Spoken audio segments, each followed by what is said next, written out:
आज हमारा जो टॉपिक है वो है अरेज इन जावा। पहले हम ये देख लेते हैं अरेज होती क्या है और किस काम के लिए यूज़ होती है। फ़र्ज़ करें कि 500 स्टूडेंट है हमारी क्लासरूम में,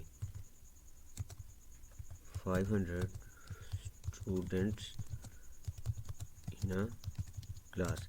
500 स्टूडेंट हैं एक क्लास के अंदर और हमने उनका डाटा स्टोर करना है। डाटा मतलब रोल नंबर हो सकता है और भी चीज़ें हो सकती हैं उनकी। हमने ये स्टोर करने के लिए अब एक तो काम ये है कि हम 500 वेरिएबल बना लें और हर स्टूडेंट का डाटा स्टोर कर लें 500 वेरिएबल बनाकर।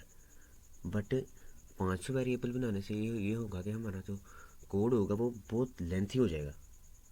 तो इससे बचने के लिए हमें जावा अरेज प्रोवाइड करता है।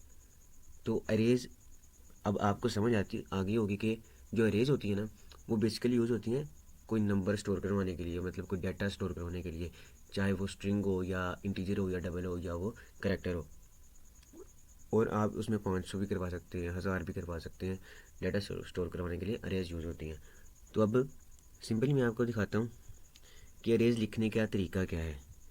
फर्स्ट तो ये है कि आप जिस टाइप का डाटा आपने स्टोर करना है उस डाटा टाइप उसकी इंट, आगे ये दो स्क्वायर ब्रैकेट्स और फिर उसका नेम दे के, नेम जो भी आप देख सकते हैं, जैसे वेरिएबल का नेम रखते हैं वैसे आप इसका अरे का नेम भी रख सकते हैं। फिर आगे न्यू का कीवर्ड आएगा और फिर वही डाटा टाइप और स्क्वायर ब्रैकेट के अंदर इंडेक्स आएगा कि आपने कितनी वैल्यूज़ स्टोर करवानी है। मैंने 4 वैल्यूज स्टोर करवानी है इसलिए मैंने 4 इधर दिया हुआ है। एक तरीका तो ये है।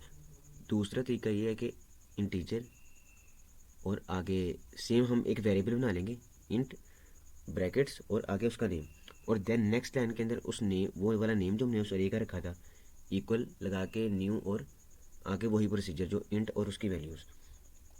फिर लास्ट जो तरीका है कि हम इंटीजर जो हमने स्टोर करवाना है सिंपली इस तरह का मेथड होगा इसके अंदर भी, बट देन आगे जो वैल्यूज़ हम इसके अंदर बाद में देते हैं ना वो हम इसके साथ ही इसी लाइन के अंदर वैल्यूज़ प्रोवाइड कर देंगे।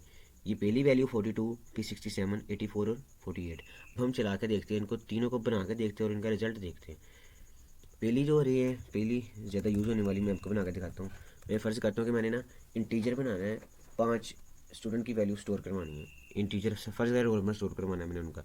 मैं बनाऊँगा इंट आगे स्क्वायर ब्रैकेट्स ARR नाम रख लेता हूँ उसका इज इक्वल टू न्यू, फिर आगे स्क्वायर ब्रैकेट्स। मैं चाहता हूँ मैं 4 स्टूडेंट का सेव करवाऊँ। अब एक बात याद रखनी है, इसके अंदर 4 वैल्यू स्टोर हो रही है ना, बट यहाँ पे जब इंडेक्स इसका चलेगा ये कहाँ से लेके, जैसे लूप के अंदर इंडेक्स आया था ना कि कहाँ से लेके कहाँ तक लूप चलेगी, इस तरह इसके अंदर भी इंडेक्सेस हैं बट वो होते हैं 0 से स्टार्ट। जावा के अंदर काउंटिंग होती है 0 1 2 3, मतलब 0 से स्टार्ट होती है। अब मैं चाहता हूँ कि मैं इसके अंदर वैल्यू स्टोर करवाऊँ, मैं करूँगा इंट का इसके अंदर अब दूंगा इंडेक्स। मैं जो इसका 0 इंडेक्स है ना, इसका मतलब इसका पहला इंडेक्स होगा जो इज इक्वल टू उसके अंदर वैल्यू दे दूंगा मैं 56 दे दूंगा कि 56 रोल नंबर है। अब यहाँ पे ARR, बल्कि यहाँ पे गलती कर गया हूँ, यहाँ पे मैंने ARR देना है कि ARR का जो 0 इंडेक्स है ना उसके अंदर वैल्यू साइन हो जाए 56। अब इसी तरह मैं इसको कंट्रोल D से कॉपी कर लूँगा, करके इंडेक्स चेंज करूँगा, बस इंडेक्स 1 कर दूंगा कि 1 इंडेक्स में आ जाएगी 76 वैल्यू आ जाएगी। फिर थर्ड इंडेक्स, ये जो काउंटिंग 0 से स्टार्ट हो रही है बट ये बनता थर्ड ही है क्योंकि काउंटिंग 0 से स्टार्ट हो रही है, इसके अंदर 89 दे दूंगा। अब यहाँ पे थर्ड, अब आप देख रहे होंगे कि यहाँ पे तो 4 दिया हुआ है, ये 4 वैल्यूज़ क्यों नहीं आई।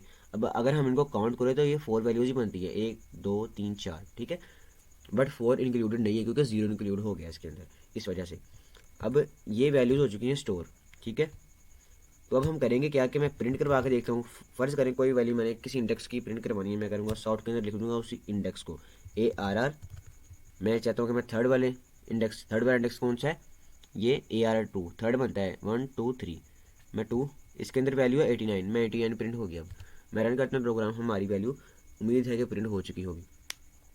तो ये 89 प्रिंट कर दिया उसने, तो ऐसे हो गया। अब जो दूसरा तरीका है वो हम देख लेते हैं। वो सिंपली ये है कि हमने एक लाइन में इनिशियलाइज करवा लिया, फिर दूसरी लाइन एक लाइन में सिंपली वेरिएबल बना लिया। एक पार्ट कहते हैं, एक पार्ट एक लाइन में, उसका अरे का दूसरा पार्ट दूसरी लाइन में। अब सिंपली मैं करूँगा ये कि ARR इधर दूंगा, अब ये हमारी अरे बन चुकी है। मैं फिर चला कर देखता हूँ कि हमारी आउटपुट आती है कि नहीं। अब 89 प्रिंट हो चुका है।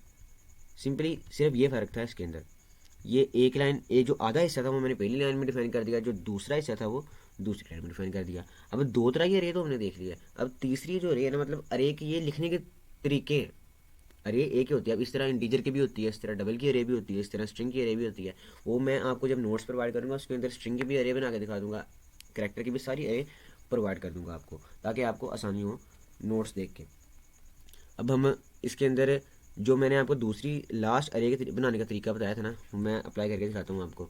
मैं करूँगा ये कि सिंपली इसको एक लाइन में ले आऊँगा। अब तरीका मेरा देख लेते, तरीका ये है कि जहाँ पे हम इंडेक्स देते हैं ना कि 4 वैल्यूज असाइन होंगी, उसकी जगह हम वो वैल्यूज़ ही दे देते हैं जो हमने स्टोर करवानी है। अब मैं यहाँ से हटाऊँगा, यहाँ आएंगी करली ब्रैकेट्स, क्योंकि ये ऑब्जेक्ट में स्टोर करती है वैल्यूज। ऑब्जेक्ट की जो ऑब्जेक्ट का जो साइन होता है ना, कह लें कि जो चीज़ ऑब्जेक्ट स्टोर करती है वो होता है करली ब्रैकेट्स। ये करली ब्रैकेट्स बना ली मैंने। इसके अंदर मैं वैल्यूज दे दूंगा, 4 ही वैल्यूज़ प्रोवाइड कर दूंगा। मैं दूंगा 56 जो ज़ीरो इंडेक्स होगा, 78 जो वन इंडेक्स होगा, क्योंकि ज़ीरो से स्टार्ट होती है जावा के अंदर, तो मैं दूंगा 89 दे दूंगा। फिर लास्ट जो इंडेक्स होगा 4 वाला, उसके अंदर दे दूंगा 45। अब यहाँ पे मैंने प्रिंट भी करवाया हुआ है ARR 2 का इंडेक्स। अब 2 का इंडेक्स इधर कौन सा बन रहा है, ये होगा 0 1 और 2 का इंडेक्स 89 ही बन रहा है। अब मैं चला कर देखता हूँ कि हमारी आउटपुट 89 आती है कि नहीं। तो हमारी आउटपुट एज इट इज़ वैसे ही आई है जैसे हमने सोचा था कि इस तरह आ सकती है। हमारी आउटपुट ऐसे ही आई है। अब मैं 3, अब फर्ज करें कि मैंने आपको कहा है ना कि ये हैं तो 4 वैल्यूज़, बट इनका जो काउंटिंग है ना वो 0 से स्टार्ट होती है, 0 से लेकर 3 तक, इसका मतलब होता है 4 वैल्यूज़, इसलिए हम 4 लिखते हैं उधर। अब हम चेक करते हैं ARR के अंदर 4 इंडेक्स कि हमारा कुछ हमारी वैल्यू आती है कि नहीं। मैंने आपको बताया कि वैल्यू नहीं आएगी, क्यों? क्योंकि इसकी जो वैल्यू होती है वो 3 तक होती है, 4 वैल्यूज हो तो 4 एरर आ जाएगा, रोंग होगी। हम चला कर देख लेते हैं। अब ये देखिए, वो कह रहा है एक्सेप्शन आ गई है इन थ्रेड मेन डॉट जावा। वो कह रहा है अरे इंडेक्स आउट ऑफ बाउंड्स। कह रहा है जो अरे का इंडेक्स है ना वो आउट ऑफ बाउंड्स हो गया, इसका इंडेक्स ज़्यादा हो गया। वो ये कहना चाह रहा है। सिंपली इतनी ही अरेज थी, मतलब कहा जाए यूज़ होने वाली अरे यही है। और जो मैंने आपको कहा है कि स्ट्रिंग, डबल और भी जो अरेज है, मतलब डाटा टाइप के लिहाज से जो अरेज हैं वो मैं आपको नोट्स में प्रोवाइड कर दूंगा। मेरी आपसे लास्ट में रिक्वेस्ट है कि आप मेरा चैनल सब्सक्राइब करें, मेरी वीडियोस को लाइक करें। अगर आपको वीडियोस पसंद आती हैं तो उनको शेयर भी करें और कमेंट भी करें। अल्लाह हाफिज़।